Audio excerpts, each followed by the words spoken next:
My channel, Sunshine Shoulders. I'm Calvin.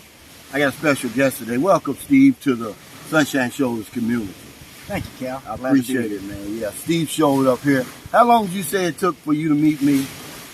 3 years. 8,000 miles and a brown apple. That's what you said, yeah. And we ate lunch yesterday. How'd you show up in the Philippines, of all places? You said I had something to do with it, but there had to be something else going on. Well, like everybody else, all your other subscribers, I was on that hamster wheel, man. And I was unhappy. Yeah. And I really didn't know why. I had the mortgage. I was married for 20 years. 20 years? I was doing everything like everybody else, but unhappy. So what kind of, are you retired now? Or? I am now, yes. I think you're a policeman, ex-police. That's correct. Did you have any did you ever have to, I know we're kind of getting ahead, but did you ever have to pull the trigger? No. Not one time? Not one in your whole career? That's right. Wow. That's amazing. Well, I'm just glad nothing like that happened. But you had to fight, I'm sure. Yes. Big guys. You got to be tough to be a police, don't you? You got to be stubborn. Yeah. Because if they call you, you can't choose the criminals, right? That's right. You want some midget guys, little bitty guys that you can. Well, one thing they don't know is that prison's full of big guys, put there by little guys like me. They don't think about that. So where are you from, man, originally? Alabama. Alabama. Roll Tide. Roll Tide, baby. So how'd you end up, so where you live now? Well, my home in America is California. And that's where I fell in love with the beach and the sunshine.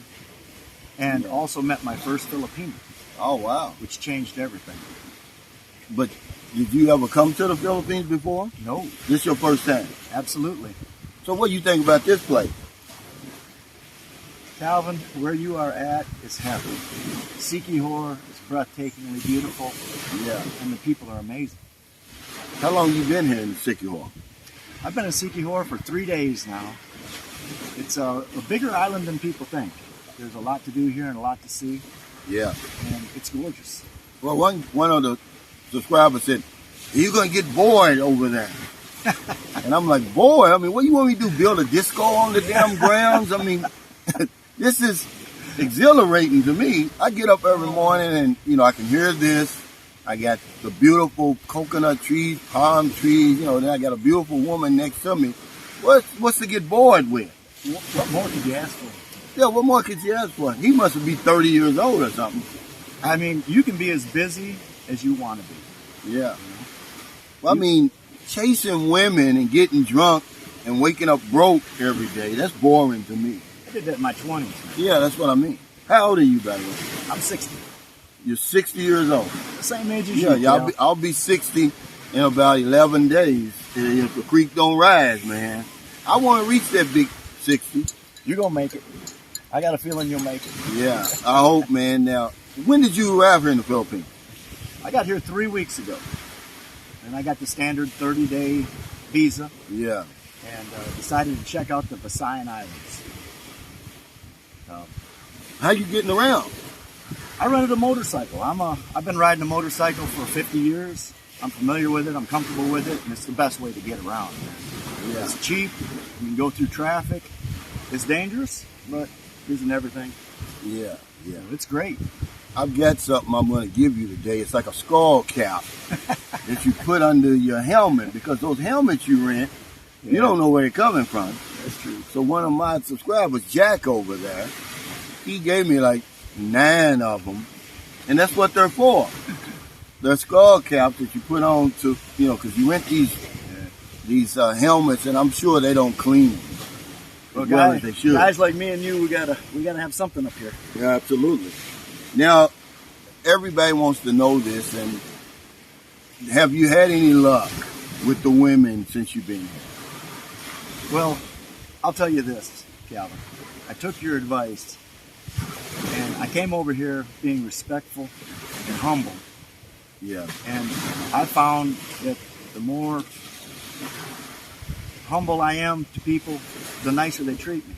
Yeah. And I've had no problem meeting wonderful people here every step of the way. They basically treat you twice as good as you treat them. I always say 10 times. They give you 10 times the love that you give them. I totally But I agree mean, with as far as a lady, you know, because me and I've had guys come over, Steve, that never met any women. And I'm like, well, how could that be possible? Impossible. It's impossible, right? Impossible. They're everywhere, and they're friendly. And they're friendly. And if you're nice to them, they'll be nice back. You met a woman on the ferry. Yes, very nice. Nice lady. looking woman. Very young. Nice. Yes. Compared to us, I mean, she's what? Yes. How would you say she was? 27. Yeah. And all I did was ask a question about my ticket. Yeah. And I was just friendly, and she was friendly back. I mean, just very nice. That was it. How long you been retired? I've been retired. It'll be 2 years this August. 2 years in August. I asked you something about your rent because just to kind of give you a comparison of the cost of living. You said your rent is how much? In California, my studio is about $2,000 a month. $2,000 for a studio. For a studio. Did y'all heard that? So that would be 110,000 pesos per month where you are. But you didn't meet Willie. He's from Los Angeles. I think he's from Huntington Beach, right? Okay. His mortgage before he sold his house was $7,500 US per month. Incredible. I said, what were you? Because I looked at him, I laughed at him. I said, what were you, an actor out there or something? How much money does he make to afford that? Yeah, that's what I'm saying. But you could tell he's well put together. And I was like, wow, 7,500. That's the highest. I put him in my Hall of Fame, by the way. I would too. Because that's the highest mortgage I've ever. He said on an $850,000 house. So I'm like, well, hell, you trying to pay that damn thing off in 1 year. But he's also stressing a hell of a lot, too. I'm pretty sure. Well, he sold it. I would say. But yeah, he was a big note to try to make every month. We would have had 7. We had 6 Sunshine Shoulder community members here the other day. Would have been 7, but we had a brownout and I wasn't able to meet you for lunch. But he was nice enough, man. He bought us lunch yesterday. That's a pretty nice little place down there, right? Beautiful. So many nice restaurants here. I can see why you like it. Now, where have you been since you come here? I came into Cebu. Yeah. And then I headed north all the way up to a town called Batayan. Batayan, yeah. Very nice. Beautiful up there. Then I came across to meet you. Mm-hmm. And about that time, you discovered CTishay and decided to stay, so I missed you. No. You came to the meet and greet. Well, that was the first day. Yeah, because he had I thought he had a 5 o'clock shadow, right? But it wasn't. Well, I drove 8 hours on a motorcycle to be there. Yeah. When I got there, I was covered with road dust. The streets are a lot of smog and stuff, and I got caked pretty good. So. But you went all the way up there to meet a woman. Yeah, there was a woman in Batayan. Nice. So. What you tell me, well, you showed me pictures of her. She's shapely. They don't think Filipino women are shapely. Oh, no. Tell them. I know they have the reputation for being small-chested and all that good stuff, but that's a fallacy, guys. That's a fallacy. They're just like women all around the world, if not better. If not better. Are they diverse? Absolutely, right? Yes. There's not just one Filipino and that's it. No. This whole country is diverse. That's correct. You got Filipinos, but they're not as light as you, but they're as dark as me. They change all different colors. Yeah. And there's all different educational levels. And there's all different... economic. Exactly. You know, some like simple life. Some like the nightlife. I mean, there's every kind of woman you could think of. But all of them have been warm and welcoming. Yes. Have you had any problems here? No. And they said, hey, you're in the Philippines, you need to speak Tagalog. Did they say that to you? No, as a matter of fact, they ask me all the time if I'm married or if I have a girlfriend. So that's a good thing. They never said, to observe their holidays and traditions. They never did that till you did that. No, but one of the tips you gave was to learn some of the language. Yeah, and just so a little I did bit, that, yeah. And it makes a huge difference. Now, which language did you learn? Well, basically, I learned Bisaya. Yeah. That seems to be the most popular here in the Visayan Islands. Yeah, so what can you say? Not very much, but Mayan Buntag. Yeah. You said that good, and man. Salamat. Yeah, salamat, yeah. Or salamat, Yeah. whatever you want to do. But basically that's it, and they appreciate that little bit. Yeah. So you said you dated a Filipino before? Yes. In America? Yes. But she was probably westernized. She was. Actually, now that I'm here, Yeah. I can see the difference. Yeah, but you couldn't at the time. But at the same time, she was still miles and miles different from your typical American woman. Now, how old was she? At that time, she was 50. At that time, she was 50 years old. 50 years old and drop dead gorgeous. Yeah. By American standards, she was head and shoulders above most American women.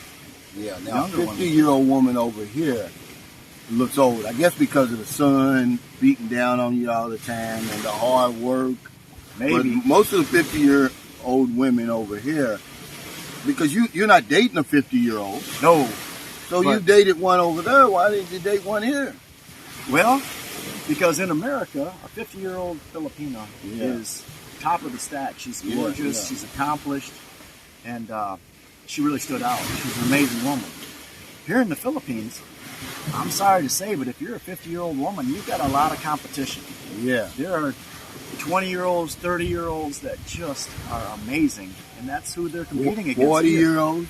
Yes, 40-years. You know, Marilyn looks good for her age, right? I could not believe she was 40. Yeah, Marilyn's 41. Could not believe it. Yeah, she keeps herself in the gym. She takes good care of herself, you know, and then she don't have the stresses that she used to have before she met me. See, I was talking to Jack. See, Jack's over there. He won't come on camera. But he's 60, and his wife is 23, and that's what we were talking about. It's like, you know, we give them a whole lot more than money. We do. We And give a them new security, life. Yeah. safety. The two things really a woman wants most. Yeah. So just to make everything equal, because a lot of people think that I'm just on that camera talking a bunch of bull. Now that you're over here, am I really giving guys the nitty gritty? Calvin, whoever said that you're talking bull, it's crazy. Everything you said is right on the money. Everything you said, I wrote down and I took notes and I planned and I prepared and I just applied the things that you told me, and it's worked perfectly. Yeah. Absolutely perfectly. I've had smooth sailing, great cooperation, no issues, no problems. 3 weeks straight, not one issue. All you have to do is come over here and respect people, That's the key. you know, and respect the people, respect the culture, because remember, the wheel of life stopped off and let us off in America. Yes. Okay, we're very fortunate of that, but we had nothing to do with it, Steve. So it doesn't make me better than anyone else, because I had no control over that. I could have ended up in the Congo. I could have ended up here. So I don't look down on people. I wasn't raised that way either. You know, so where a lot of people, they look at the Philippines as a worn down country, I look at it as people trying to do the best they can under some pretty trying conditions. It's hot over here, right? I think they do a great job here in the Philippines, considering the number of people, Yeah. the economy that's here, the money that's available. And keep in mind, this country gets wrecked by hurricanes left and right. They're constantly rebuilding. I think they do a wonderful job. Everybody's happy. What about the honesty? Because they said, oh, Cal, you're lying about that. You were telling me something happened to you. What happened? The honesty? Yeah, remember you said you took your keys out? Oh, yes. I stopped to get some bananas. I mean, they're so delicious. And when I pulled my key out of my pocket, a couple of thousand pesos fell on the ground because I carried it in my left pocket. And I went over across the street to my motorcycle, and the lady chased me down to give me back my pesos. Yeah. And I told her, I said, where I come from, we reward people for honesty and good. I said, you're going to take some of this money. And she said, no. And I basically had to make her take it. That's how right. honest she was. That's right. You have to make it. Because Yes. they're proud. Yeah. You know, they don't want you to think, oh, I'm a bigger, I can earn my money, right? So you got to keep on pride, and apparently they'll take it. Because, you know, And they appreciate it, too. they appreciate it. So, yeah, they're very good, honest people everywhere out there. Yeah. So what else, you know, has anything surprised you about being over here? Any disappointments? What? Disappointments. Or challenges you've had since you've been here? No, actually, everything's been great, basically because I was prepared. I knew Yeah. what to expect. I think the key for coming over here is to have realistic expectations. Yeah. I think that's really what it is, because you can't be disappointed if that's your profound. expectations are correct. That's profound. You know, I'm just saying. I think that's true. I think a lot of guys put it way up here. Yes. And so they have problems. Yes. Like, the women aren't going to wait for you at the airport with flowers unless you send the money beforehand to buy the flowers, right? That's true. That's true, Yeah. But they will, they're very accommodating, Yes. the women here. Once they like you, there's nothing they won't do. That's correct. Because good men are hard to find over here. Good men. Unfortunately, Anywhere in the world, a good man is good to find. well, the That's real what I saying. say. Yeah, I said that. Yeah, a good man's hard to find, but a good man is good to find too. And when they see that you're a good man, if you come over here with honesty and integrity, they're going to see it. And if they see that, they're going to come after you hard because they know that you're a catch. But I also say this, Calvin. If you come over here thinking you're a player, thinking that you can bring that American bullshit over here and lay it on these girls, I'm going to tell you, they're a lot smarter than people think. Yeah. They know the game, and they may let you play it in the hope that 1% that you'll keep them and stay with them, but they know what you're doing. So if you're a player, leave that game at home, man. Don't come over here and do that because they know. Well, it's funny you say that because I always tell people, look, these women over here, they got enough problems to deal with. They don't need your sorry ass coming over here bringing more problems, right? Yep. But you're a grown man. You can do whatever you want to do. But I'm just saying, if you're a decent human being, don't bring that bullshit over here, man. These women, these people, period, have enough problems to deal with. And they don't need any more. Yeah, without you bringing some more foolishness over here. Because they know what you're doing. They know why you're here, a lot of them. And they're hoping that 1% that you're going to keep them. Yeah, that you might be the one that they've been dreaming about. Exactly. Just don't make any promises online that you're not willing to keep.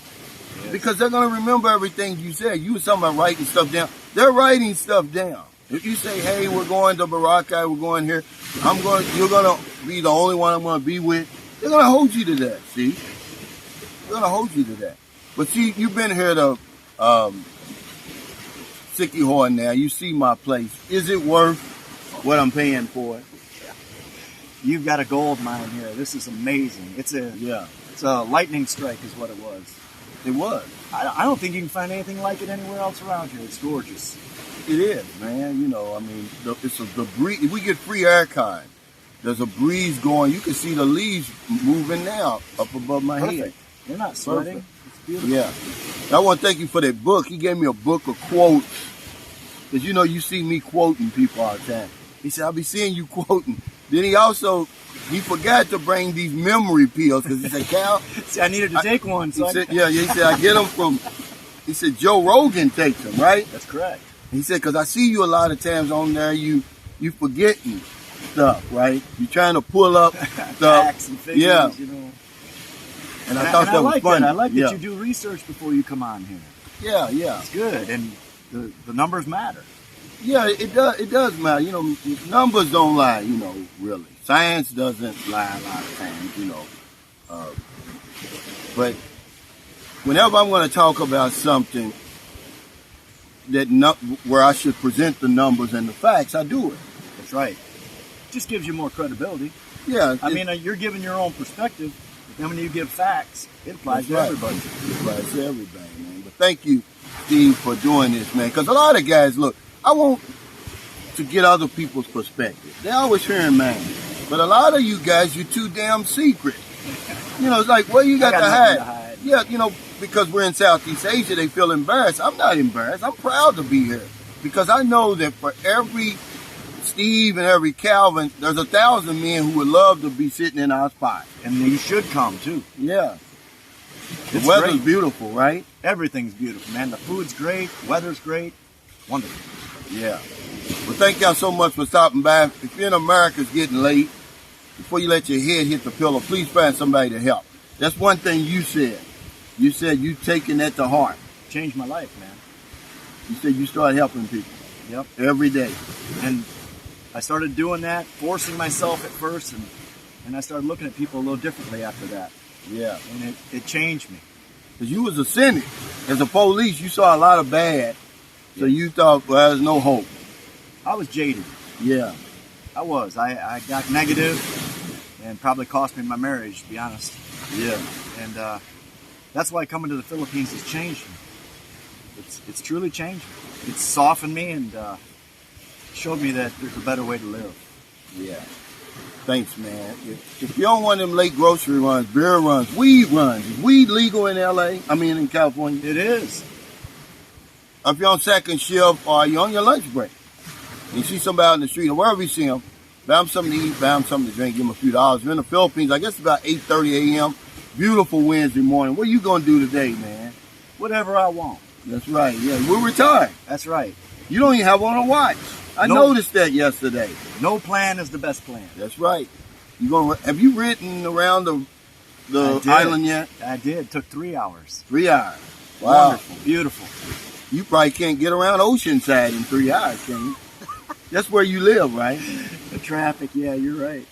Over here, there's no traffic. No, man. Just waves. Just waves. You can hear that. That puts me to sleep at night. I don't even have to watch YouTube anymore. I just sit there and listen, open up my window up there and listen to the waves put me to sleep. Man, what price can you put on relieving stress? What price can you put on it? It's funny that you brought that up because Jack just said that. He said his wife taught him. He was watching my live stream yesterday. He said, man, I was laughing my butt off.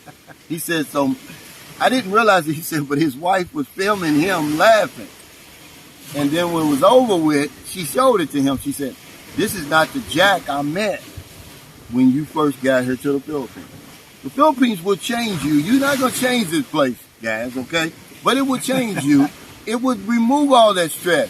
If you still got stress, it's because you're holding on to it. That's right.